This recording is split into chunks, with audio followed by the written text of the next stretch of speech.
இன்னைக்கு நம்ம கண்ணப்ப நாயனாருடைய வரலாற பார்க்கலாம். பொத்தப்பி நாட்டுல உடுப்பூர் அப்படின்ற ஒரு வனப்பகுதியில வேடுவ குல தலைவனாக நாகன் அப்புறம் மனைவி வந்து தத்தை 2 பேருக்கும் ரொம்ப நாளா குழந்தை இல்லாம இருந்திருக்கு. அதுக்கப்புறமா ரொம்ப நாள் கழிச்சு முருகவேலெல்லாம் வேண்டிக்கிட்டே இருந்திருக்காங்க. அதுக்கப்புறம் ஒரு ஆண் மகன் பிறந்திருக்கான். அவனோட பேர் என்னன்னு பார்த்தீங்கன்னா திண்ணன். நல்ல ஸ்ட்ராங்கான ஒரு குழந்தையா வந்து இருந்திருக்கு. அப்ப பார்த்தீங்கன்னா சின்ன வயசுல இருந்தே வேல் பிடிக்கிற வித்தைய வந்து கத்துக் கொடுத்துட்டு வந்திருக்காங்க. அவங்களுக்கு வந்துட்டு ஒரு 16 வயசு வரும்போதே நல்ல ஒரு சூப்பரான எந்த ஒரு மிருகங்களையும் அடிச்சு கொள்ற அளவுக்கு நல்ல வேல் ஏந்தக்கூடிய ஒரு திறமையான ஒரு பையனா வந்து அவர் வந்து வளர்ந்துட்டு வந்திருக்காரு. அப்ப பாத்தீங்கன்னா அந்த ஏரியால வந்துட்டு காட்டு மிருகங்கள்லாம் ரொம்ப வந்துட்டு தொல்லை பண்ணுது அப்படின்னு சொல்லிட்டு மக்கள் வந்துட்டு முறையிடுறாங்க.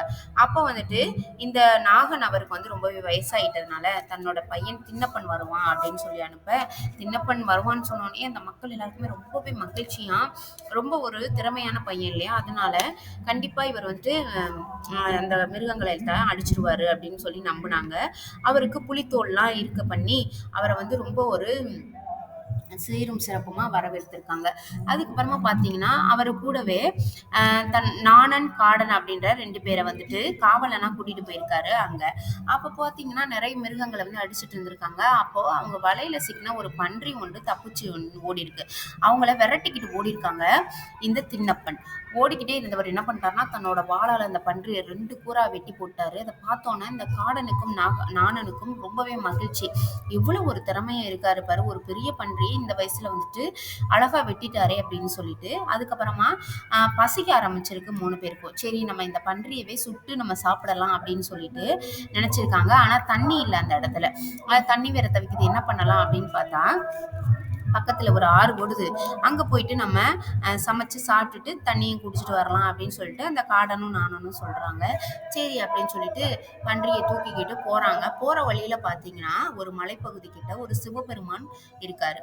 அவரை பார்த்தோன்னே திண்ணப்பனுக்கு வந்து ரொம்பவே பிடிக்குமா. சிவபெருமான் அவ்வளவு ஒரு பக்தியா இருப்பாராம்.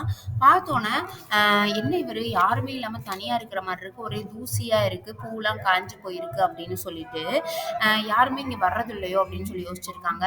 ஆனா அங்க பூலாம் இருக்கு இல்லையா, அப்ப யாரோ ஒருத்தர் வந்து வைக்கிறாங்க அப்படின்றது அவருக்கு வந்து தெரியுது. ஆனா இப்போதைக்கு கொஞ்சம் அழுக்கா இருக்காருல்ல, ஆனா அவர் எப்படி கிளீன் பண்றது அப்படின்னு யோசிச்சவரு பக்கத்துல ஆத்துக்கு போய் தான் வாயிலே கொஞ்சம் தண்ணி எடுத்துக்கிட்டு பூவெல்லாம் பறிச்சுட்டு வந்து வாயில உள்ள தண்ணியை துப்பி துப்பி அந்த சிவபெருமானை வந்து கிளீன் பண்ணிட்டு புது பூ ஒன்று வச்சிருக்காரு. அவருக்கு சாப்பிட ஏதாவது கொடுக்கணும்ல, நம்ம என்ன கொடுத்தாலும் கடவுள் கண்டிப்பா சாப்பிடுவார் அப்படின்னு சொல்லிட்டு அந்த பன்றியை சமைச்சு அந்த மாமிசத்தை அதுவும் எது நல்லா இருக்கு அப்படின்னு டேஸ்ட் பார்த்து அந்த பகுதியை தேக்கு இலையில வச்சு கொண்டு வந்து வச்சிருக்காரு. இப்படி பண்ணிக்கிட்டே இருந்திருக்காரு. ஆனா அந்த கோயில்ல எப்பயாவது வந்து அதை கிளீன் பண்ணி பண்ற ஒரு பிராமணர் ஒருத்தர் இருந்திருக்காரு. அவர் வந்துட்டு யார் இந்த வேலையெல்லாம் பார்த்து வச்சிருக்குன்னு தெரியலையோ, சாமி மேல இவ்வளவு அசிங்கம் பண்ணி வச்சிருக்காங்களே, இறைச்சியை கொண்டாந்து வச்சிருக்காங்களே அப்படின்னு சொல்லிட்டு அவருக்கு ரொம்பவே கஷ்டமா இருக்கு.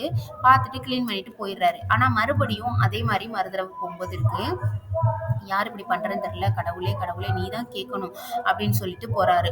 அப்ப பாத்தீங்கன்னா சிவபெருமான் அந்த பிராமணருடைய கனவுல தோன்றி யாரும் வந்து என்னை வந்து துன்புறுத்தலாம் இல்லை, என் மேல உள்ள அன்புனால திண்ணப்பன் அப்படின்ற ஒருத்தர் தான் வந்துட்டு இப்படி பண்றாரு, அது எனக்கு ரொம்பவே பிடிச்சிருக்கு, நீ வந்து யாரையும் எதுவும் நீ பேச வேணாம் திட்ட வேணாம் அப்படின்னு சொல்றாரு.